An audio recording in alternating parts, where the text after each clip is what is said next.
क्योंकि क्या है कि आप अगर देखोगे तो भारत में लोग अचानक से बड़े बुलिश हो जाते हैं, अचानक से बेरिश हो जाते हैं, उनको पता नहीं चलता कि उन्होंने सही समय पे अंदर आए हैं नहीं आए। तो आपके हिसाब से सबसे ज़्यादा गलतियाँ लोग क्या करते हैं? देखो एक चीज़ मैं आपको बताता हूँ, मार्केट साइकिल्स कैसी होती है क्रिप्टो में। ओवरऑल स्टॉक मार्केट की साइकिल देखोगे तो 2000 में मार्केट पंप हुआ और बाद में क्रैश आया 2000 में। ये था डॉट कॉम बबल था। 2008 में bubble. Today we are discussing very interesting topic with Mr. Swapnil, who has been into cryptos for over a decade. We will be diving deep into the crypto market, the knowledge about crypto, what people should take care of, and how they can navigate through cryptos. Welcome, Swapnil. Thank you for having me on the channel. Thank you. बड़ा interesting है। आपके साथ हम कई साल से connected है। मैं आपको खुद 10 साल से देख रहा हूँ कि आप क्रिप्टो में कैसे काम कर रहे हैं। तो हम आपसे सबसे पहले ये जानना चाहेंगे कि आपकी अर्ली लाइफ कैसे रही है, from your educational background up till now. Okay, तो कैसा है, शुरू शुरू में छोटे टाउन से हूँ मैं, तो ऐसा नहीं कि विलेज से हूँ। तो मालेगांव का एक करके एक छोटा टाउन है। तो पहले से सपना था कि कहीं यहाँ से बाहर निकलना है, कुछ बड़ा करना है। बिजनेस तो पहले से टारगेट था ही, तो बिजनेस ही करना है, ऐसे बहुत पहले से ही डिसाइड कर लिया कि ओवरऑल बैकग्राउंड जो फैमिली का बिजनेस ही था, जॉइंट फैमिली थी, तो ये सब कुछ डीएनए में ही था।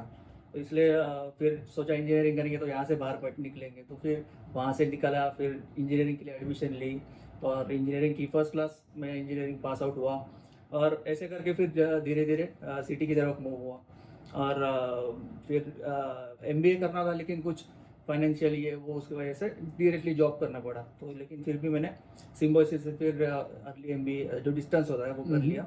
और ऐसे करके फिर एटलीस्ट कुछ तो पूरा और बिजनेस में करना, इसलिए एमबीए तो वो पहला पर्पस था कि एमबीए करके भी बिजनेस में आ सके, ऐसे कुछ टारगेट था। तो लेकिन वहाँ से भी कुछ नहीं हुआ, तो टीवी डिस्टेंस लर्निंग था, ज़्यादा कुछ सीखने नहीं मिला। तो उसके बाद फिर छोटे मोटे बिजनेसेस किए और जॉब भी स्टार्ट हो गई। तो जॉब इंजीनियरिंग तो पूरा करने के बाद जॉब, फिर डिज़ाइन इंजीनियर एज अ काम किया मैंने। और उसके बाद अच्छी जॉब मिली। और लेकिन सेटिस्फेक्शन आपको पता है, अंदर एक कीड़ा चलते रहता है कि कुछ करना है, लेकिन ठीक है, जैसे भगवान ने दिया वैसे फिर चलती रही लाइफ। और ऐसे करके काफ़ी बिजनेसेस किए, ये किया और 8 साल जॉब किया। तो उसके बाद फिर क्रिप्टो की अपॉर्चुनिटी सामने आई। उसके पहले स्टार्टअप भी थे मेरे, तो कुछ स्टार्टअप्स काफ़ी फेल हो गए, बिजनेसेस फेल हुए। तो फिर सोचा चलो क्रिप्टो, फिर एक नया ही था और किसी को पता भी नहीं था। मतलब ऑनलाइन भी सर्च करे तो कुछ आता भी नहीं था कोई गूगल पे इतना, और यूट्यूब पे ढूंढो तो सारे आउटसाइड इंडिया के वीडियोस। इंडिया में किसी को कुछ पता नहीं क्या करना है, कैसे करना है। तो फिर एक्सप्लोर करना स्टार्ट किया, पता चला नई टेक्नोलॉजी है, बहुत कुछ हो सकता है इसमें। और एक नई अपॉर्चुनिटी तो एज एंटरप्रेन्योर आपको पता है कि वो चलता ही कि करना ही है ऐसे। तो साइड बाय साइड किया, ऐसा नहीं कि डायरेक्टली जंप कर दिया और जॉब छोड़ दिया। 2015 में स्टार्ट किया और फिर पता चला कि बहुत अपॉर्चुनिटीज़ है यहाँ पे। फिर धीरे धीरे जैसे इन्वेस्ट करते हैं, और बिगिनर्स लक एक थोड़ा था पहले, जो सबके साथ नहीं होता है, लेकिन अगर साइकिल में आप सही टाइम पे एंट्री करो मार्केट में तो हो सकता है। तो 2015 में स्टार्ट किया और लकीली मार्केट एकदम धीरे धीरे ऊपर जा रहा था। और फिर एक कॉन्फिडेंस आ जाता है ना कि बहुत ही अच्छा ट्रेडर हूँ मैं, या बहुत ही अच्छा इन्वेस्टर हूँ ऐसे। तो सबके साथ ही होता है इनिशियली कि हम अगर बाय कर रहे हैं और मार्केट ऊपर भाग रहा है, तो हमें कॉन्फिडेंस आ जाता है कि हमें कुछ अच्छा एक है ऐसे। तो ठीक है, वो बिल्ड होता गया। 15-16 में अच्छी रैली हुई क्रिप्टो में, कॉन्फिडेंस बिल्ड होते गया। और फिर सोचा कि यही कंटिन्यू करना है। और कुछ आइडियाज़ भी थे इसमें, बिजनेस सॉफ्टवेयर कंपनी एक निकालनी थी क्रिप्टो में ही, और पार्टनर्स भी थे। ऐसे डिसीजन करके फिर 2017 में मैंने अपना जॉब क्विट किया। और उसके बाद फिर फुल टाइम क्रिप्टो में स्विच होने का डिसीजन लिया। लेकिन उसके पहले मैंने माइनिंग वगैरह भी घर पे ही कुछ छोटी रिग लगा के 2015 में स्टडी करके। तो बहुत से फॉरेनर्स के वीडियोस होते थे, और फिर जीपीयू लाओ, यहाँ से इंपोर्ट करो, वहाँ से इंपोर्ट करो। इस तक इंडिया में भी ज़्यादा मिलता नहीं था। तो फिर अलग स्पेसिफिक जीपीयूज लाओ, चाइना से इंपोर्ट करो, ऐसे कर करके फिर स्टडी करता गया। फिर धीरे धीरे उसमें से भी चीज़ें पता होती गई, कैसे टेक्नोलॉजी काम करती है, क्या क्या होता है, वॉलेट क्या होता है, ब्लॉकचेन क्या होती है। सारे कोरिलेशंस लगते गए एक दूसरे के साथ, और इसकी वजह से एक एक्सपर्टीज आने लग गई। क्योंकि मैं दिन में जब जॉब पूरे दिन जॉब करता था, या डिज़ाइन इंजीनियर था, तो इंजीनियरिंग में काफ़ी दिन भर थक जाते हो आप। लेकिन फिर भी आगे आने के बाद भी 7-8 घंटे में पूरा पढ़ता था। कि ये अच्छा। क्या है, ब्लॉकचेन क्या है, हम्म, एक्सप्लोरर क्या है, कैसे क्या चीज़ें काम करती है। माइनिंग में फिर बहुत सारे प्रोटोकॉल्स होते थे, इथेरियम है, ये है, अलग अलग क्रिप्टोज, तो हर एक का माइनिंग अलग है। तो ये मुझे काफ़ी इंटरेस्टिंग भी लगा कि बहुत कुछ है इसमें करने के लिए। तो फिर वैसे कर करके सीखता गया, और फिर 2017 में यूट्यूब भी स्टार्ट किया, क्योंकि मैं देखता था कि हिंदी में कुछ वीडियोस नहीं थे नहीं, इसमें। सही है।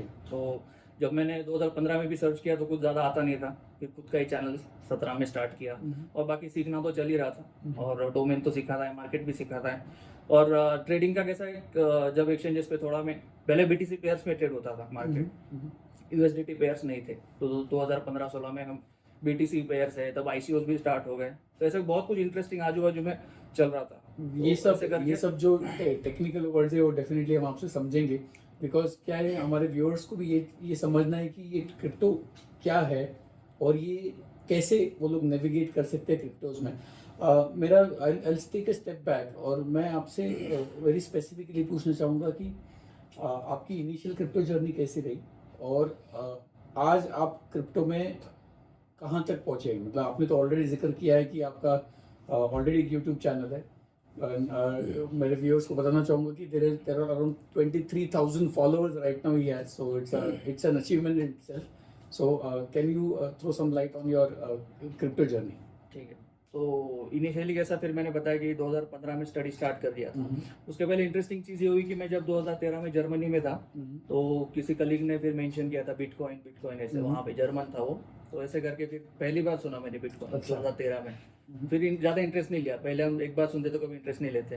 फिर बाद में 2014 में मेरा एक वेबसाइट था, खुद का स्टार्टअप था, माइकाइट्स करके, तो उसमें मुझे एक पेमेंट गेटवे की ज़रूरत थी, अच्छा। और मैं सोच रहा था कि ओवरसीज मुझे कुछ यूजर्स को पे करना था। वो अभी का जो है ना, कैश करो जैसे वेबसाइट है, वैसे काइंड ऑफ वेबसाइट था जो ओवरसीज भी पे करता है कुछ एक्टिविटीज के, सोशल मीडिया दैट पे, ऐसे वो आइडिया था अच्छा। तब। तो ऐसा ही फिर सोच के, तो माइकाइट्स में मुझे पेमेंट गेटवे की ज़रूरत थी। फिर मैंने सोचा कि कुछ डेवलपर्स को अप्रोच किया, कुछ मेरे फ्रेंड्स थे, तो किसी एक डेवलपर ने मुझे बताया आप बिटकॉइंस में क्यों नहीं ये करते, यूजर को बिटकॉइंस क्यों नहीं देते। अच्छा। तो फिर मुझे फिर से क्लिक हुआ, अरे ये तो पहले सुना है, बात मैंने किया। देखा, हाँ, फिर यूट्यूब पे गया, देखा इंडिया में बिटकॉइंस मिलते हैं क्या, फिर वो सर्च किया, तो तब जेड पे करके एक नया वेबसाइट था, एक्सचेंज था, स्टार्टिंग था उनका। तो फिर एक वीडियो सर्च करने के बाद यूट्यूब ने फिर बम्बार्डिंग कर दिया, क्रिप्टो क्रिप्टो क्रिप्टो, फिर मुझे सब क्रिप्टो आने लग गया सजेशंस में, एल्गोरिदम पता है आपको। तो उसके वजह से फिर धीरे धीरे इंटरेस्ट बढ़ गया, फिर वहीं से माइनिंग पता चला, फिर कहीं देख लिया रीड बनाई है, फिर वो क्या है, ये क्या है, ऐसे ऐसे एक्सप्लोर कर करके फिर वो इंटरेस्ट बढ़ा, टेक्निकलिटीज उसमें समझता गया फिर मैं, और फिर लगा कि इसमें बहुत कुछ है करने के लिए, और वहीं से मेरी जर्नी स्टार्ट हुई। तो उसके बाद 2017 में फिर मैंने क्विट किया, फुल टाइम स्विच करने का डिसीजन लिया। कंपनीज भी स्टार्टअप में इन्वेस्टमेंट की, स्लीपिंग पार्टनर हो अभी भी वहाँ पे, सॉफ्टवेयर कंपनी है उसमें, तो वो चल रहा है तब से। और बाकी फिर ट्रेडिंग का तब से फिर मैंने जर्नी 2016 से स्टार्ट किया, उसमें मुझे ज़्यादा इंटरेस्ट आया, क्योंकि कैसा है कि ओवरऑल देखने गए तो मार्केट काफ़ी रॉ था। तो ये जो मार्केट है, तो आप बोल सकते हैं कि 90s का स्टॉक मार्केट जैसे था, बहुत वोलाटाइल, और कोई भी कुछ भी कर रहा है, मतलब कोई कंट्रोल नहीं था। 92 में से भी आई, उसके बाद फिर कंट्रोल आना स्टार्ट हुआ मार्केट पे, तो वही रॉ ग्राउंड था एकदम क्रिप्टो का, मतलब एकदम रेगुलेटेड ऐसे कुछ नहीं था ट्रेंड, लेकिन कुछ तो होने वाला है ऐसे पता चल रहा था कि हाँ ये फ्यूचर है। और फिर 2017 में नास्डैक पे भी बीटीसी फ्यूचर्स के कॉन्ट्रैक्ट स्टार्ट हुए, ऐसे कर करके फिर पता चला कि हाँ कुछ तो हो रहा है, और बड़ी लेवल पे कर होता है इसमें, अच्छा इवोल्यूशन आ रहा है। तो ऐसे समझ सकते हैं कि 90s का जैसे इंटरनेट टेक्नोलॉजी था, तब लोगों को लगा कि ये सब ईमेल है, और लोगों ने उसका इंटरनेट पे अभी वीडियोस भी है, मजाक उड़ाया था कि ये क्या इंटरनेट, मेल भेजने के लिए कोई इंटरनेट यूज कर रहा है। लेकिन आज इंटरनेट इवॉल्व होके अब हम घर बैठे उस पर दूध मंगा रहे हैं, है ना। तो ये इंटरनेट का इवोल्यूशन है। तो ऐसे समझ लो कि अभी हम ईमेल की स्टेज में हैं क्रिप्टो में। अच्छा। तब जब मैंने स्टार्ट किया तो मैंने भी वही सोचा कि हाँ ये अभी बहुत स्टार्ट है, ये बहुत इवॉल्व होने वाला है अभी। तो वो स्टार्ट हुआ धीरे धीरे, अभी आप आज देख रहे हो 10 साल के बाद हम बहुत आगे आ चुके हैं। अभी ETF ट्रेड होता है यूएस में, स्टॉक एक्सचेंज पे, कम्युनिटीज है, एक्सचेंज भी रेगुलेटेड है, टैक्स हम पे करते हैं इंडिया में, तो बहुत कुछ इवॉल्व हो गया है, तो एक बेस बन रहा है पूरा। एक्चुअली जब भी हम बात कर रहे हैं, अभी मैंने आज का ही एक न्यूज़ देखा है कि स्टेबल कॉइन्स के ऊपर कुछ बड़ा सा यूएस में कोई लेजिस्लेशन आया है, फेसबुक भी कर रहा है उसमें। Right. So I think that has been a very interesting journey. मैं आपसे ये पूछना चाहूँगा कि आपके आज तक के जो 10 साल की जर्नी है, उसमें what are the key takeaways from the crypto, मतलब कि आपने सब साइकिल देख लिया, आपने माइनिंग भी कर लिया है, आपने ट्रेडिंग भी कर लिया है, आपने एजुकेशन भी लोगों को दिया है, तो व्हाट हैज़ बीन योर की takeaways from the crypto market? तो देखो कैसा है कि हर एक मार्केट के अपने अपने डायनेमिक्स होते हैं। ओके, स्टॉक मार्केट के अपने अलग डायनेमिक्स है, वहाँ पे कंपनीज होती है। फॉरेक्स मार्केट में जाओगे तो करेंसीज ट्रेड होती है, उनके पीछे मूवमेंट होने के लिए कुछ डायनेमिक्स होते हैं, फैक्टर्स होते हैं। तो हर मार्केट का अपना एक पर्सनैलिटी होता है, ऐसे बोल सकते हैं। तो स्टॉक मार्केट में कैसा है कि कंपनी ग्रो होती है तो आपका पैसा बनता है, अर्निंग्स आ गई, कंपनी की अर्निंग बढ़ती गई तो स्टॉक बढ़ता है। फॉरेक्स में कैसा है कि अच्छा इंटरेस्ट रेट का माहौल चल रहा है, डिफ्लेशन है, ये है वो है, तो करेंसी बढ़ती है, तो उस केस में फॉरेक्स मार्केट फिर थोड़ा उस करेंसी का वोलाटाइल होता है। तो ऐसे कुछ फैक्टर्स होते हैं बैकग्राउंड में जो उस मार्केट को इम्पैक्ट कर रहे होते हैं। क्रिप्टो में देखेंगे तो वैसे अभी हम जैसे मैंने बताया कि 80-90s के मार्केट जो था स्टॉक मार्केट, वैसे इनिशियल स्टेज में है, क्योंकि बहुत रेगुलेशन अभी तक है नहीं, सारी कंट्रीज में ग्लोबली नहीं है। तो ये just start of the phase है, ऐसे हम बोल सकते हैं। और इंटरनेट का मैंने भी आपको एग्जांपल दिया। तो उसके बाद ओवरऑल अगर मार्केट को देखें तो क्रिप्टो में मेरे टेकअवेज आप बोलोगे तो ये है कि क्रिप्टो में देखने के लिए आप ऐसी ना कंपनी का वैल्यूएशन देख सकते हो, ना उनके बैलेंस शीट से ये पढ़ सकते हो ना आप, मतलब इंटरेस्ट अभी रिसेंटली 5-6 सालों में मार्केट जो डॉलर करेंसी है उस पर रिएक्शन अभी करता है। तो आप समझ सकते हो कि क्रिप्टो इनडायरेक्टली डॉलर को डॉलर बैक्ड हो गया है, ऐसे हम बोल सकते हैं। क्योंकि बहुत से स्टेबल कॉइन भी आपने देखेंगे, यूएसडीटी है, यूएसडीसी, सारे डॉलर से ही आ रहे हैं। तो जब भी डॉलर का कोई इवेंट होता है, फेड का कोई इवेंट होता है, तो क्रिप्टो मार्केट रिएक्ट भी करता है। और जिस तरह से आप देख रहे हो अभी ट्रम्प का इन्वॉल्वमेंट है यूएस का, ओवरऑल तो एक इकोसिस्टम ट्रम्प भी बना रहा है, जो उसने खुद का कॉइन निकाला। इससे आप अंदाजा लगा सकते हो यूएस के प्रेसिडेंट का खुद का कॉइन है। तो कहीं ना कहीं ये चीजें जा रही है ना। तो ओवरऑल जो है मार्केट इवॉल्व हो रहा है, ऐसे हम बोल सकते हैं।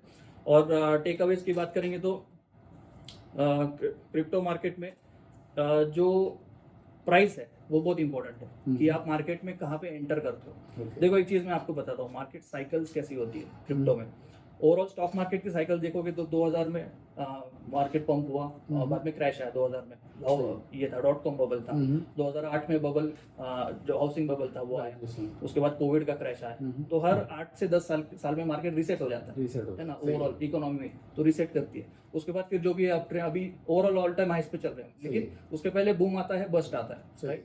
तो आप कहाँ पे एंटर करते हो मार्केट में, उसके ऊपर आपके रिटर्न्स बहुत ही डिपेंडेंट है। अब आज बाय करोगे और फिर एक्सपेक्ट करोगे 2000 जो भी एड चलती 2005 में मैंने इन्वेस्ट किया होता इस म्यूचुअल फंड में इतनी मिलती, लेकिन वो गारंटी नहीं कि आगे उतने ही मिलेंगे। मार्केट भी वैसे अनसर्टेन है सब। तो जैसे जापान भी अभी 40 साल से एक ही स्टेज में है ना, उनका स्टॉक जो है निके वो सेम स्टेज प्राइस पे चल रहा है अभी। तो ये जो चीज़ है वो अनसर्टेन है सारी। लेकिन अगर आप सही प्राइस पे चीजें बाय करते हो, सही प्राइस पे मार्केट में एंटर करते हो, कोई भी एसेट अगर आप बाय करते हो, जैसे बिटकॉइन है, अगर अभी ऑल टाइम हाई पे बाय करेंगे तो चांसेस है, प्रोबेबिलिटी का खेल है, 90% चांसेस है कि आप अटक सकते हो कुछ सालों के लिए, क्योंकि वॉर चल रहे हैं, इजराइल वॉर अभी ये रिसेंट है। तो अगर कुछ निगेटिव ज्यादा हो गया, क्रैश हो गया, तो फिर आप मार्केट को गालियां दोगे, उसमें कुछ फायदा ही नहीं है, राइट। तो लॉजिक नहीं बनता है। तो कहीं ना कहीं हमें खुद को एजुकेट करना चाहिए कि कैसे हम सही वैल्यू ढूंढे किसी चीज की। तो क्रिप्टो में एक चीज है कि 2015-16 में बुलरन आया, 17 में बुलरन एंड हुआ, ठीक है। 18-19 में बेयर मार्केट था, पूरा मार्केट फ्लैट था। तो मैं बोलता था लोगों को, अरे आओ मार्केट में पैसा लगाओ, लेकिन लोगों को लगा खत्म हो गया क्रिप्टो, डेड हो गया ऐसे। तो फिर वो एक्चुअली बेयर साइकिल में चल रहा था। उसके बाद 20-21 में फिर से बुल साइकिल आया, 22 के बाद फिर से बेयर साइकिल चल रहा है। अभी जो है हम एक कंसोलिडेशन काइंड ऑफ है, सिर्फ बिटकॉइन ऑल टाइम हाई पे है, लेकिन अल्ट कॉइन्स देखेंगे ओवरऑल मार्केट तो अभी फ्लैट है ऐसा। तो हर एक अभी जैसे फ्लैट है तो फिर प्राइसेस कम है, तो इसका फायदा हमें लेना चाहिए, राइट। आप पूछोगे बीटीसी बाय करना तो ऑल टाइम हाई पे, मैं रिकमेंड नहीं करूंगा, लेकिन जो कॉइन्स अभी लो पे है वो आप बाय कर सकते हो, लॉन्ग टाइम होल्ड कर सकते हो। अभी इसमें कैसा है कि एग्जैक्ट टॉप और बॉटम तो हम कैच नहीं कर सकते, लेकिन अगर आप उसको SIP करोगे, जैसे कुछ रूल्स होते हैं टेक्निकली हम बोलेंगे तो 200 EMA होती है चार्ट के ऊपर, वीकली 200 EMA, उसके नीचे आप कोई भी स्टॉक बाय करो, कोई भी क्रिप्टो बाय करो, अच्छा प्राइस अगर मिल रहा है उसके बाद आपको वो एटलीस्ट अच्छी ग्रोथ देता है कुछ सालों में। पेशेंस का भी खेल। तो right price is very important. जो एसेट आप सिलेक्ट कर रहे हो वो बेसिकली ऐसा चाहिए कि एटलीस्ट वहाँ पे डिमांड चाहिए उसको। तो हम अगर पुराने कॉइन्स निकाले, जैसे XRP है, XRP का आप बार बार न्यूज सुनते होंगे, बिटकॉइन का हम बार बार सुनते हैं न्यूज, LTC, सोलाना, ये सारे अभी ETF इनका अप्लाई किया है कंपनीज ने, मतलब यूएस की कुछ कंपनीज है, हेज फंड है, उन्होंने अप्लाई किया है ETF के लिए। तो एटलीस्ट ये कॉइन्स कहीं तो है मार्केट में, है ट्रेड हो रहे हैं, तो ऐसे कॉइन्स को हमें प्रेफरेंस देना चाहिए जो दुनिया भर ट्रेड हो रहे हैं। बड़े बड़े इंस्टीट्यूशन इसमें इंटरेस्ट ले रहे हैं, तो ऐसे कॉइन्स में अगर इंटरेस्ट लेके करेंगे, लेकिन गलती क्या करते हैं लोग, मीम टोकन्स के पीछे भागेंगे, फास्ट मनी, क्विक मनी, जो मिलता है तो नसीब से मिलता है, नहीं तो नहीं मिलता है ना। तो 100 रुपये आप लगा रहे हो तो इसकी गारंटी, मीम टोकन्स में गारंटी है कि 90% प्रोबेबिलिटी कि वो जीरो हो सकता है। लेकिन ऐसे अगर एसेट है जो यूएस स्टॉक एक्सचेंज में ट्रेड हो रही है, ETF आ रहा है, तो एटलीस्ट कहीं ना कहीं प्रोबेबिलिटी बढ़ जाती है कि आप उसको सही प्राइस पे बाय करोगे। तो मेरे हिसाब से ओवरऑल टेक अवे एक ही है कि राइट प्राइस पे बाय करो, क्योंकि यहाँ पे कोई हम फंडामेंटल्स को स्टडी नहीं कर सकते। और 90s का स्टॉक मार्केट तो स्पेक्युलेटिव था, राइट, वैसी स्टेज पे अभी है, तो थोड़ा स्पेक्युलेशन है, लेकिन ओवरऑल ट्रैक अगर देखेंगे, मैच्योरिटी देखेंगे मार्केट की, तो बढ़ते जा रही है ना। तो हम एक बोल सकते हैं कि ये यही एक फैक्टर है जो आपको कॉन्फिडेंटली मार्केट में थोड़ा पूरा रिस्क नहीं लेना चाहिए। डोंट गो ऑल इन, मतलब ऐसा नहीं बोल रहा हूँ कि आपका सारा एसेट आप पोर्टफोलियो क्रिप्टो में लगा दो। कुछ अपने पोर्टफोलियो जो है रियल एस्टेट करते हो आप, होल्ड करते हो, रिस्क कैपिटल है थोड़ा, हाँ 10-20% तो एक्सपोजर क्रिप्टो में भी थोड़ा रख सकते हैं।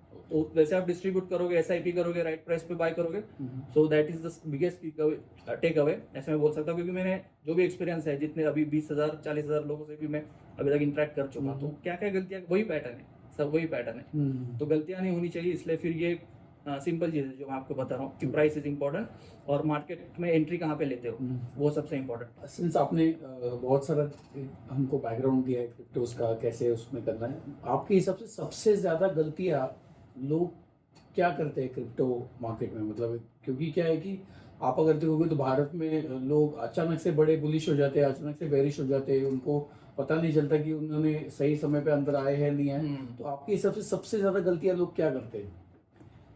सबसे ज्यादा गलती लोग ये करते हैं कि लोग हाइप के पीछे बहुत भागते हैं, है ना। ग्रीड एक चीज होती है ना। जितना ग्रीड, जब इन्वेस्टमेंट की बात आती है तो जो ग्रीड और रिस्क कंट्रोल करेगा उसको ही रिटर्न्स अच्छे मिलेंगे, राइट। आप ज्यादा ग्रीड करोगे तो भी आप अटक सकते हो, आप ज्यादा रिस्क लोगे तो भी अटक सकते हो, लेकिन रिस्क बैलेंस करेंगे और ग्रीड कम रखेंगे तो कहीं पे आपको राइट पॉइंट मिल जाता है। और मैं ऑलरेडी लोगों को बहुत एजुकेट करता हूँ इन चीज़ों के बारे में कि ये, जैसे मैंने बताया 200 वीकली मूविंग एवरेज होता है, बहुत सिंपल चीज़ है, उतना भी करेंगे तो भी पता चलता है कि मार्केट कौन सी स्टेज पे है ना। तो साइकिल्स मैंने बताई मार्केट की कैसी साइकिल्स है, तो लोग वही करते हैं, मतलब ग्रीड बहुत ज़्यादा रखते हैं। और अभी एक चीज़ हो रही है कि लोग मतलब स्कैम बहुत हो रहा है लोगों के साथ, क्योंकि लोगों को क्विक मनी बनाना है ना। तो कहीं भी क्लिक कर देंगे लिंक पे, कहीं भी कुछ भी कर देंगे और फिर मार्केट को गालियां देंगे कि मार्केट ये ऐसा है, स्कैम ही है, रिस्की है। लेकिन मार्केट वैसा नहीं है, आप गलत चीजें कर रहे हो इसलिए आप अटकते हो।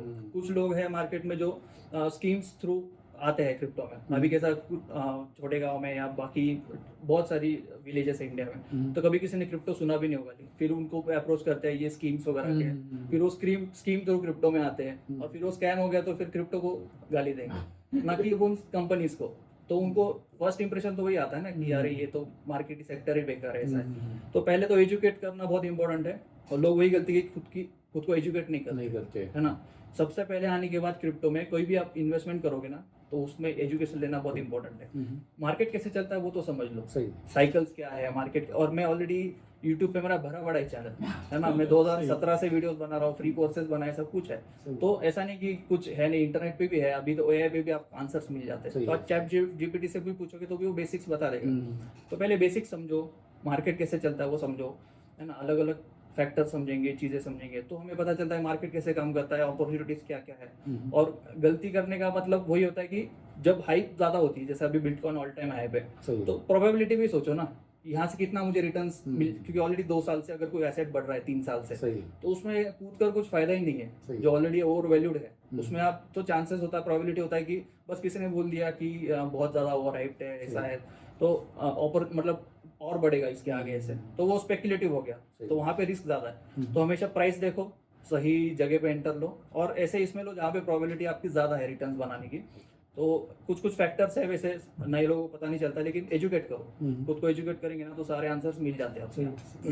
इनफैक्ट मैंने भी मतलब since you have said this, कई बार मैं भी कई सारे ग्रुप्स में ऑटोमेटिकली ऐड हो गया हूँ, पता नहीं कहाँ से किसने मुझे ऐड कर दिया है, और अचानक से उसमें कोई बोल रहा है कि ये बाय करो, ये सेल करो, ये बाय करो, तो बड़ा कई बार बड़ा स्कैम ही लगता है। But since you have already spelled कि इससे हमको बचना चाहिए और हमको खुद का एजुकेशन लेके ही करना चाहिए, दैट्स अ गुड थिंग है। फर्स्ट थिंग वही है कि एजुकेट करो खुद को, उसके सिवा इन्वेस्ट मत करो। This discussion is getting very interesting because now we have got into the basics कि हमने क्रिप्टो के बारे में समझा, हम लोगों ने क्या करना चाहिए क्या नहीं करना चाहिए वो समझा।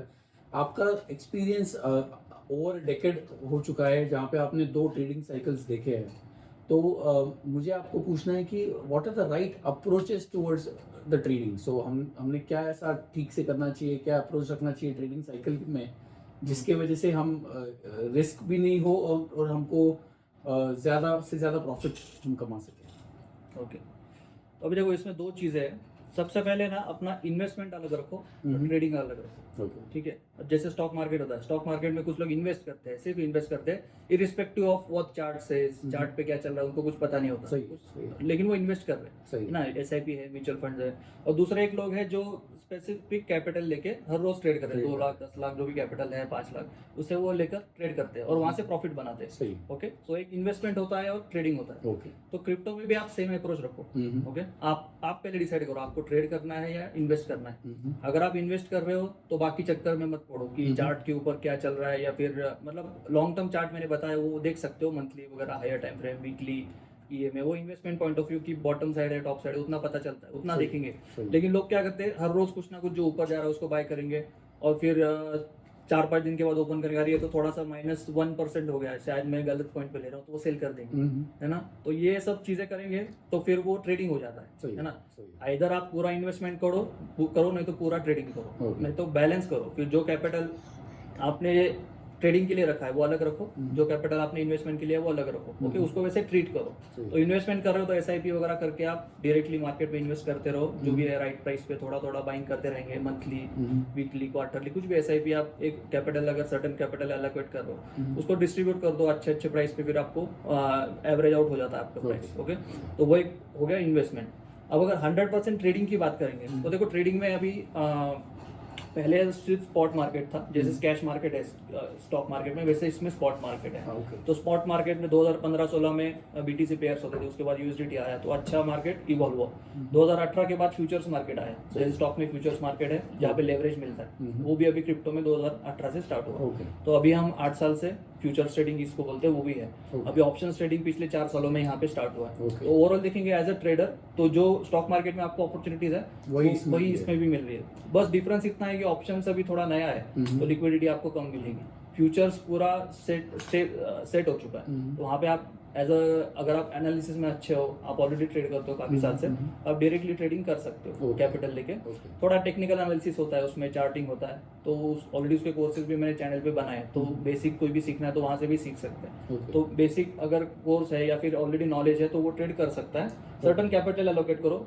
एग्जाम्पल के लिए समझो आपके पास 1 लाख रुपए है, आप 50,000 ट्रेडिंग में लगा दो, 50,000 का इन्वेस्टमेंट कर दो। जो इन्वेस्टमेंट है वो फिर से देखना ही नहीं है, ठीक है। जो ट्रेडिंग है वो कैपिटल है आपका, उसको ही ट्रेड करो। लोग गलती क्या करते हैं, दोनों मिक्सअप कर देते हैं, यहाँ पे लॉसेस हो रहे हैं, फिर इन्वेस्टमेंट का निकाल के ट्रेडिंग में मूव करेंगे, फिर आपका ट्रेडिंग तो गया, वो लिक्विडेट हो जाता है, इन्वेस्टमेंट भी चला गया, तो आपके हाथ पे कुछ नहीं बचता है। सो मतलब what you are saying is कि अगर कोई कुछ समय स्पेंड कर चुका है तो उसने वो ट्रेडिंग कर सकता है। और जो नए लोग हैं उन्होंने, आप बोल रहे हैं SIP के थ्रू ही इनिशियली तो करना चाहिए, बेहतर है। और फिर थोड़ा एजुकेट करो खुद को और फिर ट्रेडिंग में उतरो तो बेहतर है। और उसमें भी not more than 50% of your capital should be in trading and 50% should be in long term investment. वो हर एक का एपेटाइट है, रिस्क एपेटाइट है, बट ये आपका फॉर्मूला है कि आप इसको अगर ये डिसिप्लिन मेंटेन करो तो रिस्क कम है। एटलीस्ट वो अलग अलग रखने का डिसिप्लिन रखो, उतना ही काफी है। बाकी आप फिर ट्रेडिंग में कम रखो, इसमें ज्यादा रखो, वो आपका कॉल है। सही। लेकिन अलग मिक्स मत करो। लोग गलती वही करते जो मैंने 8-10 सालों में देखा है, वही गलतियां बार बार होती है लोगों से। और मैं भी इनिशियली वैसा ही था, तो हर कोई वैसा ही होता है, तो इसलिए फिर पहले से वो डिसिप्लिन रखेंगे तो ज्यादा इम्पैक्ट नहीं होता। ट्रेड में भी फिर लॉस हो गया तो चलो रुक गए, फिर से एजुकेट कर लिया, एटलीस्ट इन्वेस्टमेंट तो चल रहा है, कुछ ना कुछ आप मार्केट में इन्वॉल्व रहते हो, कहीं पे तो आपका कैपिटल स्टेबल है। हाँ, और एजुकेट करोगे आप तो धीरे धीरे आपको एजुकेशन आएगा। मतलब पहले 6 महीनों में आप बोलोगे मुझे ट्रेडिंग में बहुत प्रॉफिट होना चाहिए, ऐसे किसी मार्केट में होता नहीं। आपको पहले मार्केट डायनामिक्स समझने पड़ेंगे, चार्ट समझने पड़ेंगे। हर एक मार्केट का एक पर्सनैलिटी है। जैसे अगर मैं फॉरेक्स मार्केट ट्रेड करने जाऊँ तो मुझे पता होना चाहिए कि वो कैसे मूव करता है, चार्ट, उसके टेक्निकल एस्पेक्ट्स क्या है, कौन से एटलीस्ट मतलब वहाँ पे जैसा कि फॉरेक्स में वॉलेटिलिटी एक रेंज में होता है, कोई भी करेंसी बहुत ज्यादा मूव होती नहीं कुछ सालों में, एक बैंड में वो मूव करती है फॉरेक्स में, तो वो उसके अकॉर्डिंग आपकी स्ट्रेटेजी होनी चाहिए। स्टॉक मार्केट में जो स्टॉक ओवरसोल्ड है बॉटम साइड में, वो आप बाय करोगे तो उसको आप ट्रेड कर सकते हो जब वो ऊपर जाएगा, है ना। जो ऑलरेडी ऊपर है उसको फिर शॉर्ट कर सकते हैं। ऐसे चार्ट का बेसिक नॉलेज है या फिर उस मार्केट का नॉलेज है तो आपको पता चलता है कि मुझे क्या करना है। तो टेक्निकल एनालिसिस बहुत अच्छा काम करता है क्रिप्टो में। आप अगर बेसिक्स ब्रेकआउट ट्रेडिंग करोगे, पैटर्न चार्ट पैटर्न भी या प्राइस एक्शन भी ट्रेड करोगे तो भी वो काफ़ी हो जाता है। तो एटलीस्ट एजुकेट करेंगे तो ठीक है, नहीं तो फिर रिस्की हो जाता है। सो मेरा नेक्स्ट क्वेश्चन आपके लिए है कि मैंने आपका देखा है यूट्यूब चैनल पे आपका अराउंड 23,000 से ज़्यादा आपके फॉलोअर्स है। आपका खुद का स्टूडेंट कम्युनिटी है 18,000 से ज़्यादा लोगों का। सो आप आपके चैनल्स के थ्रू या फिर आपके जो कम्युनिटी है उसके through what kind of knowledge do you spread, मतलब आप क्या सिखाते हैं आपके स्टूडेंट्स को जिससे वो एक बेहतर एनालिस्ट या फिर क्रिप्टो में नॉलेजेबल बन पाए?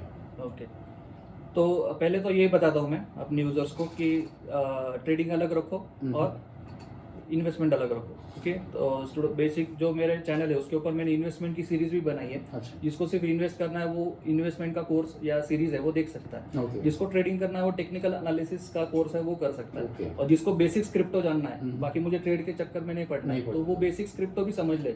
उसमें मैंने वॉलेट्स, एक्सचेंजेस, ब्लॉकचेन बेसिक्स और माइनिंग कैसे होता है वहां से स्टार्ट किया है पूरा। तो एकदम बेसिक से लेके डेफी क्या है, एनएफटी क्या है, वो जो नए नए सेक्टर्स अभी आ रहे हैं क्रिप्टो में, वो भी आपको 12 वीडियोस में सब स्टेप बाय स्टेप मिल रहा है। Okay. तो ऐसे अगर ये जो है मुझे पता था ये स्टेज आएगा कि लोग एजुकेट करने की इच्छा रखेंगे और बेसिक से, तो मुझे बहुत क्वेश्चंस आते थे यार, फ्रेंड्स भी मुझे अप्रोच करते थे कि यार मुझे क्रिप्टो समझना है। तो अभी उसको मैं अगर क्रिप्टो समझाने बैठूँ तो पूरा 1 हफ्ता लग जाएगा बेसिक्स। तो इसलिए फिर मैंने एक कोर्स ही बना दिया। जो भी मुझे अप्रोच करता है, स्टूडेंट होगा, फ्रेंड होगा, उसको मैं वो लिंक भेज देता हूँ बेसिक्स का, बोलता हूँ पहले ये देख, मार्केट समझ, उसके बाद फिर देखते क्या करना है आगे। तो ऐसे फिर वो पहले से फिर कोर्स रेडी रखा। तो ओवरऑल कम्युनिटी में मेरा अप्रोच ये होता है कि जिसको ट्रेडिंग करना है फिर उसको कुछ हेल्प चाहिए तो मैं उसको फिर टेक्निकल एनालिसिस कोर्स ऑलरेडी है तो वहाँ से वो सीखता है सब कुछ। फिर उसमें कुछ डाउट्स है तो फिर टेलीग्राम चैनल है, वहाँ पे बेसिक डाउट्स भी पूछता है। तो धीरे धीरे फिर वो जर्नी है ये पूरा। ऐसे कोई है नहीं कि सर्विस तो है नहीं कि डायरेक्टली ले लिया, ऐसे कुछ नहीं करता हूँ। जर्नी है पूरा, आप साथ में रहो, सीखते रहो। जो भी क्वेश्चन है पूरा कम्युनिटी है मेरा, मैं नहीं तो कोई और आंसर कर देता है जो ऑलरेडी मेरे साथ 5-6 सालों से है। तो ऐसे इच्छा चाहिए बस। तो उनके लिए फिर मैं सब टूल्स रेडी रखे हैं मैंने, तो बस उनको मैं बेसिक जो भी है वो भी सिखाता हूँ। एडवांस सीखना तो मेरे ऐप्स वगैरह भी है, वहाँ पे फिर मेंटरशिप देता हूँ। ऐसे बहुत अलग अलग एक्टिविटीज़ भी है, तो बेसिक्स भी करेंगे, सीख लेंगे तो भी काफ़ी है मार्केट के लिए। तो ओवरऑल मेरा अप्रोच यही है कि जिस टाइप की हेल्प चाहिए ऑलरेडी है अवेलेबल, बस आप पूछो, चीज़ें पूछो। और अप्रोच आपका होना चाहिए कि पहले सीखना है फिर करना है डायरेक्टली। नहीं तो बहुत से स्टूडेंट्स भी मेरे पास आते हैं, सर मेरे पास फीस का पैसा लेके आते हैं, ट्रेड करना है, मतलब पैरेंट्स से फीस भेजिए और ट्रेड करना। Oh my God. तो मैं एंटरटेन भी नहीं करता हूँ इनको, तो मैं उनको बोलता हूँ चैनल देख लो, सीख लो, जो भी करना है, ये ऐसे काम मत करो, मतलब ये बहुत रिस्की काम है ना। तो कुछ है जो लोगों को भी समझना चाहिए, लेकिन होता है अलग अलग टाइप के लोग होते हैं, अलग अलग एजेस के लोग होते हैं, तो हर किसी के लिए अलग अलग अप्रोच है। और फिर सब रेडी है, टूल्स रेडी है, सब कुछ है, तो सपोर्ट पूरा है मेरी तरफ से। बाकी मैं ट्राई करता हूँ कि सब पूरी कम्युनिटी को हेल्प होगा ऐसे। और इतने सालों से मैं इन्वॉल्व, तो काफ़ी लोग जानते हैं ऑलरेडी कैसे है। तो मैं भी जानता हूँ काफ़ी लोगों को, जो तो उनके साथ भी मैं कोलैबोरेट करके उनको हेल्प करते रहता हूँ। तो बहुत कुछ है, नेटवर्किंग भी है। So I think that is very important कि एक ऐसा ट्रेनर मिले जो उनको एक बेस दे पाए rather than making them more hyper and active. क्योंकि क्या है कि ultimately it is the real money which is involve and it is very important. मतलब इस तरीके का अप्रोच अगर कोई सिखाए कि आपको कैसे स्टेबल रहना है, कैसे आपको प्रॉपर ये रिस्क में नेविगेट करना है, it's very very inspiring for lots of people out there. मुझे आपसे I really want to get into deeper to know about I really want to get into knowing about blockchain. मुझे आपसे पूछना है कि what are the transformative aspects and future of blockchain? तो देखो कैसा है कि bitcoin is not the first crypto currency. Okay, तो बिटकॉइन के पहले भी 90s में क्रिप्टो करेंसी आ चुकी है। Is that so? 95 2000 के आसपास काफ़ी साइंटिस्ट, डेटा साइंटिस्ट ने करेंसीज भी बनाई है, लेकिन फिर वो टेक डाउन की गई। मतलब यूएस गवर्नमेंट ने उनको शट डाउन किया, इनको जेल में डाला, ऐसे बहुत सारी चीज़ें हुई। हैश कैश है, ई गोल्ड है, बिट गोल्ड है, ऐसे बहुत सारी करेंसीज थी। Okay. तो इनमें क्या हुआ कि ट्रैक करना आसान था, तो इसलिए फिर गवर्नमेंट ने उनको शट डाउन किया। लेकिन blockchain why Bitcoin is surviving today? It is only because of single word, that is blockchain. Okay, so ये exactly है कि आपको बताता हूँ. तो बहुत कॉम्प्लेक्स नहीं है, इसको सिंपल तरीके से अगर समझेंगे तो ब्लॉकचेन जस्ट एक तरीका है, वो लेजर जो होता है, जो ट्रांजैक्शंस का लेजर होता है, क्योंकि अगर इतने ट्रांजैक्शंस हो रहे दुनिया में नेटवर्क में बिटकॉइन में, तो वो ट्रांजैक्शन अगर मेंटेन करेंगे तो उसको मेंटेन करने का एक तरीका होता है blockchain technology. Okay, blockchain technology में रिस्क ये नहीं होता, मतलब क्यों इतना एडवांस है, क्योंकि उसमें डिस्ट्रीब्यूटिव लेजर होता है. तो एक ट्रांजैक्शन अगर पूरे ब्लॉकचेन में हो रहा है तो जितने भी माइनर्स हो रहे हैं तो वो उसको मेंटेन करते हैं. मतलब अगर 1 लाख माइनर्स है पूरे नेटवर्क में, तो 1 लाख माइनर्स के पास इमीडिएट एक ही टाइम पे सेम डेटाबेस अपडेट होता है. ओके, तो इसकी वजह से क्या होता है कि कोई उसमें टेम्परिंग नहीं कर सकता. जैसे अगर बैंकिंग सर्वर एक जगह पे है, ओके, तो वो एक ही लोकेशन पे सेंट्रलाइज हो गया, उसको कोई भी मैनिपुलेट कर सकता है, कोई भी अपनी एंट्रीज जाके चेंज कर सकता है, डेबिट क्रेडिट कोई भी चेंज कर सकता है. ब्लॉकचेन में क्या होता है, नेटवर्क पूरा एक साथ चलता है, 1 लाख जगह पे एक ही जगह पे एक ही टाइम पे एक ही ट्रांजैक्शन अपडेट हो रहा है, तो उसको मैनिपुलेट कोई नहीं कर सकता. और एक ही ब्लॉकचेन की कॉपी, लेजर की कॉपी सारे माइनर्स के साथ एक साथ अपडेट होती है. तो उसकी वजह से क्या होता है, एक नेटवर्क बन जाता है जो टेम्पर प्रूफ है ना. आप 1 लाख कंप्यूटर्स पे जाके, सर्वर पे जाके नहीं चेंज कर सकते एक ही एंट्री, और वो भी सेम होनी चाहिए. जितने ज्यादा लोगों के डेटा मैच होंगे उतना ही वो डेटा एक्सेप्ट किया जाएगा ब्लॉकचेन में. ओके, तो ये एक इंपॉर्टेंट एस्पेक्ट है कि डेटा जो है एक जैसा ही रहेगा. तो ब्लॉकचेन की वजह से वो क्या होता है, पूरा एक ट्रांसपेरेंसी मेंटेन होता है और पूरा सारे लोग एक ही पेज पे होते हैं. तो इस टेक्नोलॉजी की वजह से क्या हुआ है कि जैसे इंटरनेट चलता है आपका, तो इंटरनेट शटडाउन नहीं हो सकता. आप इस बिल्डिंग का इंटरनेट बंद कर सकते हो, इंडिया का इंटरनेट बंद कर सकते हो, लेकिन दुनिया का नहीं कर सकते क्योंकि वो नेटवर्क है. वैसे ही ये भी है. तो ओवरऑल जो है ब्लॉकचेन की हेल्प से नेटवर्क जो है क्रिप्टो करेंसी का वो चलता है. तो अलग अलग ब्लॉकचेन्स है, अलग अलग क्रिप्टो करेंसीज है, हर एक की खुद की अपनी ब्लॉकचेन है.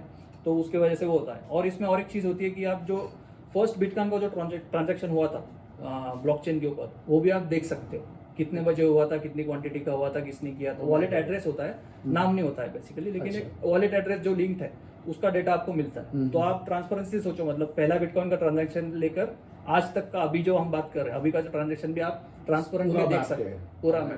तो वो ब्लॉकचेन की मदद से होता है. और वो पूरी ब्लॉकचेन चेन है, उसका नाम ही वही है, ब्लॉक्स की चेन है. तो वो पूरा डेटा बनते जा रहा है, एक एक ब्लॉक आगे ऐड होते जा रहे हैं उसमें. तो उसके वजह से वो टेम्पर प्रूफ है, पीछे जाके कोई चेंज नहीं कर सकता. ओके, तो ये जो है, आप अगर सिंपल इसका एप्लीकेशन, फर्स्ट एप्लीकेशन तो क्रिप्टो है basically. First application of blockchain we can say is crypto. लेकिन अभी आप सोचो कि अगर कोई मेडिकल फील्ड में इसको अप्लाई करेगा ब्लॉकचेन को, तो अगर मेडिकल रिकॉर्ड्स ब्लॉकचेन पे डाले गए तो कोई भी झूठा डेटा नहीं ला सकता डॉक्टर के पास, कि कोई डॉक्टर पूछेगा नहीं. तो इंश्योरेंस कंपनी देख सकती है इसका पास्ट हिस्ट्री क्या है, इसको क्या क्या बीमारियां थी. तो वो ब्लॉकचेन पे अगर डेटा आ गया तो वो सब मेंटेन होगा. समझो लैंड रिकॉर्ड्स अगर ब्लॉकचेन पे डाल दिया गया तो कोई टेम्पर नहीं करेगा, कोई चेंज नहीं करेगा डॉक्यूमेंट्स में. मतलब फेक डॉक्यूमेंट्स नहीं बना पाएगा. आप ब्लॉकचेन पे जाके चेक कर सकते हो, ये नंबर डाल के, हाँ मतलब ये इसका यूज हो सकता है. तो वो हो रहा है ऑलरेडी. तो ब्लॉकचेन जो है, इसमें काफी एप्लीकेशन ग्लोबली बिल्ट हो रहे हैं और बिल्ट होते रहेंगे, क्योंकि ट्रांसपेरेंसी आ जाती है यहाँ पे. तो ब्लॉकचेन का जितना भी मतलब जो भी एप्लीकेशन है जहाँ पे ट्रांसपेरेंसी चाहिए आपको डेटा में मेंटेन करने में, तो वहाँ पे उसका एप्लीकेशन हो सकता है. और इसका मतलब ये इंटरनेट कैसे स्टार्ट में आया, तब किसी ने प्रेडिक्ट नहीं किया होगा कि हम फूड भी मंगा सकते हैं इंटरनेट पे या कुछ भी कर सकते हैं. तो वो इवॉल्व होते गया. वैसे ही ब्लॉकचेन जब स्टार्ट हुआ क्रिप्टो से, अभी वो इवॉल्व होगा, वैसे वैसे उसका कंपनी उसको यूज करेगी, गवर्नमेंट्स यूज करेगी, जो भी अलग अलग पर्पस के लिए. तो बेसिकली टेक्नोलॉजी अच्छा उसका यूज आगे हो सकता है, जैसे एप्लीकेशन है वैसे यूज हो सकता है. तो एक काफ़ी अच्छी चीज़ है कि ब्लॉकचेन अभी दुनिया बदल सकता है, क्योंकि ट्रांसपेरेंसी जिसको चाहिए ब्लॉकचेन काम करेगी वहाँ पे. और लोगों को भी एक अगर जो है, मतलब डिस्ट्रीब्यूटिव लेजर की वजह से कंफर्मेशन होता है कि अगर आप जैसे रेमिटेंस का अगर सोचेंगे, तो आप बैंकिंग ट्रांजैक्शन रिमिट करते हो तो आपको 2 दिन के बाद कंफर्मेशन, मतलब वहाँ पे क्रेडिट होता है ना, डॉलर्स वगैरह. पहले वैसा होता, अभी थोड़ा कम हो गया टाइम. तो ब्लॉकचेन की हेल्प से हम 6 सेकंड में भी वो कंफर्मेशन ले सकते हैं, क्योंकि ब्लॉकचेन पे एक डेटा चला गया तो वो चला गया. तो मतलब जो आप बोल रहे हो कि जो सेटलमेंट साइकिल इतना टाइम हो जाता पहले, वो 6 सेकंड के अंदर हो जाएगा. तो कंफर्मेशन का ही बात है. मतलब एक बार एक चीज ब्लॉकचेन में चली गई ना, वो रिपीट नहीं हो सकती, मतलब रिवर्ट नहीं हो सकती. तो वो जहाँ जहाँ एप्लीकेशंस है हर चीज के, वैसे वो हाँ डेटा भी, जहाँ डेटा मेंटेन करने की बात है वहाँ पे भी उसका एप्लीकेशन है. जहाँ पे आपको ट्रांसपेरेंसी चाहिए या कंफर्मेशन चाहिए वहाँ पे भी उसका यूज हो सकता है. तो अनलिमिटेड एप्लीकेशंस है ओवरऑल ब्लॉकचेन का. तो फ्यूचर बन सकता है इसमें, और बन रहा है वैसे भी ऑलरेडी, लेकिन धीरे धीरे फिर आएगा वो. मुझे एक नेचुरल अगला क्वेश्चन है आपसे कि ये तो हो गया blockchain. Where do you see the future of crypto currencies? अच्छा, तो अभी कैसा 2015-16 में अगर ये कोई पूछता तो मतलब कोई पूछता भी नहीं था कि फ्यूचर क्या है, सब बोलते रहे बंद होने वाला है, ऐसे होने वाला है, वैसे होने, तो वो जाहिर सी बात है क्योंकि जो कोई चीज़ नहीं होती तो एक्सेप्टेंस में टाइम लगता है। लेकिन आप अगर पूरा मार्केट का अगर ये देखोगे, पाथ देखोगे, तो पहले क्रिप्टो करेंसीज आई, उसके बाद 2017 में फ्यूचर्स ट्रेडिंग स्टार्ट हो गया, तो नास्डैक में ऑलरेडी लिस्ट हो गया। तो ओवरऑल अगर देखेंगे तो स्टॉक मार्केट ने भी उसको एक्सेप्ट किया कर लिया। है, ओके, सही। और वो एक चीज़ ऑलरेडी चल रही है। ETF आया पिछले साल BTC का, तो ऐसे ETF में भी आ गया, तो ओवरऑल आप कुछ सोचोगे तो ट्रेडिंग एस्पेक्ट से वो चल ही रहा है, ग्लोबली एक्सेप्टेंस हो चुका है, और सही। उसका एज अ एसेट वो ट्रेड हो रहा है बिटकॉइन, ठीक है, ये एक चीज़ होगी, ये हो गया ट्रेडिंग का। अब अगर टेक्नोलॉजी की बात करेंगे तो क्रिप्टो में अभी टोकनाइजेशन चल रहा है, मतलब आप गोल्ड, सिल्वर, ऐसी कमोडिटीज का टोकनाइजेशन कर सकते हो, उसको रियल वर्ल्ड एसेट्स बोलते हैं, RWA, तो उनका टोकनाइजेशन आप कर सकते हो। अच्छा। NFTs का आपने सुना होगा, ये सही। पेंटिंग का NFT हो गया, तो डिजिटाइजेशन आप कर सकते हो, टोकनाइजेशन, डिजिटाइजेशन, और उसको ब्लॉकचेन पे डाल के फुल प्रूफ बना सकते हो, तो Okay. ये हो गया। उसके बाद डेफी करके है, डेफी में क्या होता है कि आप जो छोटे छोटे बहुत ज़्यादा रिमोट प्लेसेस है अफ्रीका में यहाँ वहाँ, तो वहाँ पे बैंक्स वगैरह नहीं है, तो वहाँ पे भी आप लोन्स वगैरह उनको दे सकते हो क्रिप्टो से। वो डेफी जो टेक्नोलॉजी है, डिसेंट्रलाइज फाइनेंस, वहाँ पे वो पॉसिबल है।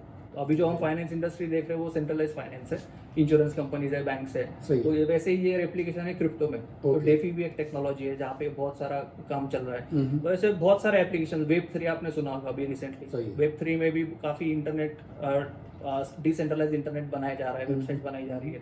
मेटावर्स है, मेटावर्स में बहुत कुछ चीज़ें हो रही है, मतलब खुद फेसबुक भी मेटावर्स में अभी क्रिप्टो टोकनाइजेशन है, वो सारी चीज़ें करी, तो एक बन रहा है, मतलब ट्रैक बन रहा है। तो पहले अगर ये 2015-16 में क्वेश्चन आता तो मुश्किल था आंसर करना, अभी काफ़ी एटलीस्ट मतलब फाइनेंशियली भी और मार्केट वाइज भी हो गया, या फिर डायनामिक वाइज पूरा अभी इंफ्रास्ट्रक्चर बन रहा है, मतलब रूट्स अभी काफ़ी डीप चले गए।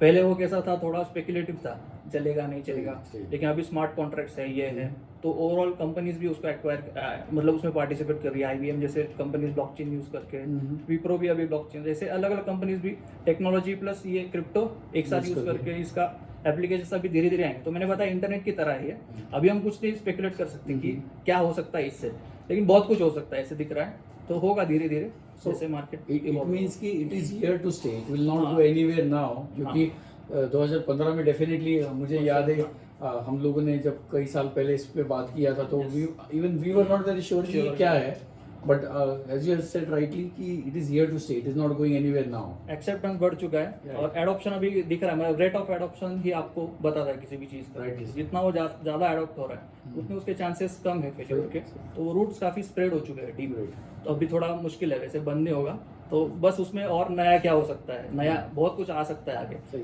आधे से ज़्यादा स्कैम्स भी आएंगे उसमें, तो आपको डिफरेंशिएट करना है कि मुझे कहाँ पे रहना है और क्या करना है, राइट नॉलेज लेकर। So what you are saying is right, knowledge is the key, educate yourself and only trail through, ऐसा किसी पे भी भरोसा करके नहीं चले कि आप किसी ने कुछ बोल दिया और आप कर ले, ऐसा नहीं रहे। सो now we would want to come to the last part, which is very an important part of it, is आप ऑलरेडी कई सारे प्लेटफॉर्म्स के साथ काम कर रहे हैं, जैसे CoinDCX हो जाए या फिर Mudrex हो जाए, तो मुझे आपसे पूछना है कि how is this ecosystem helping, या how is this ecosystem working, and how you are working with them to help others. Okay, तो पहले कैसा था कि काफ़ी एक्सचेंजेस जो थे इंडिया में रजिस्टर्ड नहीं थे, है ना, गवर्नमेंट के साथ ट्रांसपेरेंसी नहीं रख रहे थे, तो काफ़ी पहले की बात है, 2016-17 तब की बात है, और कुछ एक्सचेंजेस बंद हो गए, आधे से ज़्यादा बंद हो गए इंडिया में।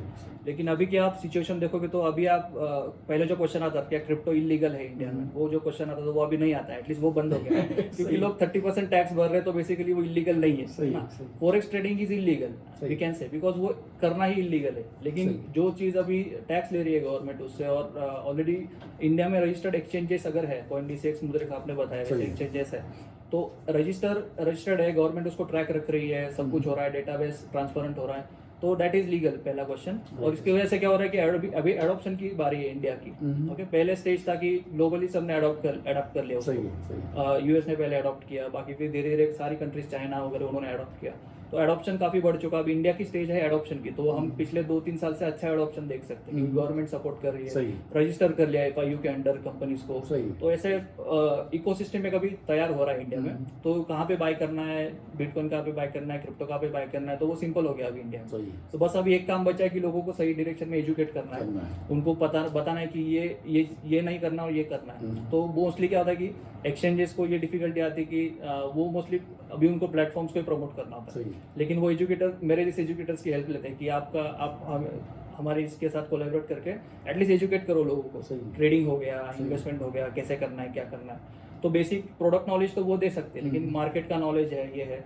तो मैं इनके साथ कोलैबोरेट जो मतलब वही आते मेरे साथ कोलैबोरेट करके, तो फिर मैं उनको उनके सेशंस लेता हूँ, लोगों को एजुकेट करता हूँ ट्रेडिंग क्या करना है, कैसे करना है, और फिर अगर कुछ इन्वेस्टमेंट के सेशंस है तो वो भी लेता हूँ। तो एक इकोसिस्टम तैयार किया जा रहा है कि एजुकेट करना है लोगों को और उनका प्रोडक्ट भी प्रमोट हो जाए, ऐसे करके फिर अभी सब्सक्राइबर्स भी ज़्यादा है यूट्यूब पे, तो ओवरऑल एक कोलैबोरेशन चल ही रहा है, अच्छा चल रहा है। तो बेसिक मेरा टारगेट तो एजुकेशन ही है, बाकी कंपनीज अपना प्रोडक्ट्स वगैरह तो चेंज होते रहते, आते रहते ऐसा। So I think that was a very interesting discussion with you. हम लोगों ने एकदम बेसिक से क्रिप्टो के बारे में समझा, हम लोगों ने ब्लॉकचेन के बारे में समझा, ट्रेडिंग के बारे में समझा, हाउ टू एजुकेट योरसेल्फ समझा। मुझे लगता है probably viewer would be more happier to go through whatever we discussed here and get themselves educated. And this is for a larger good, because हम ये जो बात कर रहे हैं वो एजुकेशन के लिए कर रहे हैं, लोगों को ये सब पता चले कि क्या करना है क्या नहीं करना है। तो definitely it will go a long way. We are so happy that we have discuss this today and we look forward for a part 2 also, जहाँ पे हम और डिटेल में बात करेंगे in terms of very basics से। आज का session was very basics, but we would really want to dive deeper into it in the future. So I am happy कि मैं एटलीस्ट ओवरव्यू दे पाया लोगों को, कि मतलब जो कंफ्यूजन है लोगों में कि क्या करना है, कैसे करना है, कंफ्यूजन पहले लोग कंफ्यूज ज़्यादा होते हैं कि क्रिप्टो एकदम टेक्नोलॉजी, ब्लॉकचेन, वो सब कान पे आता है, कंफ्यूज ज़्यादा होते हैं, लेकिन उतना कॉम्प्लेक्स है नहीं, बहुत सिंपल है और काफ़ी टूल्स और काफ़ी सिंपल चीज़ें हो चुकी है। अभी बहुत पहले अगर पूछोगे तो कॉम्प्लेक्स था, है ना, वॉलेट्स भी नहीं थे, ये भी नहीं थे, कुछ भी नहीं था। अभी सब इंफ्रास्ट्रक्चर है, सब सिंप्लीफाइड है, बस आपको एक ही काम करना है, खुद को एजुकेट करना है। और पहले एजुकेशन लेकर एक्टिव जितना रहेंगे, मतलब आपको एक्टिव होना ही है, तो एजुकेट करो और राइट डायरेक्शन में जाओ, नहीं तो फिर अंधेरे में तीर चलाकर किसी का फायदा होता नहीं है ना, लॉसेस होंगे, फिर गलत डिसीजंस लिए जाएंगे, इससे बहुत सारी चीज़ें होती है। तो मेरा ट्राई वही होगा कि ज़्यादा से ज़्यादा मैं अपने चैनल से भी वही ट्राई करता हूँ कि राइट नॉलेज दे पाऊँ लोगों को।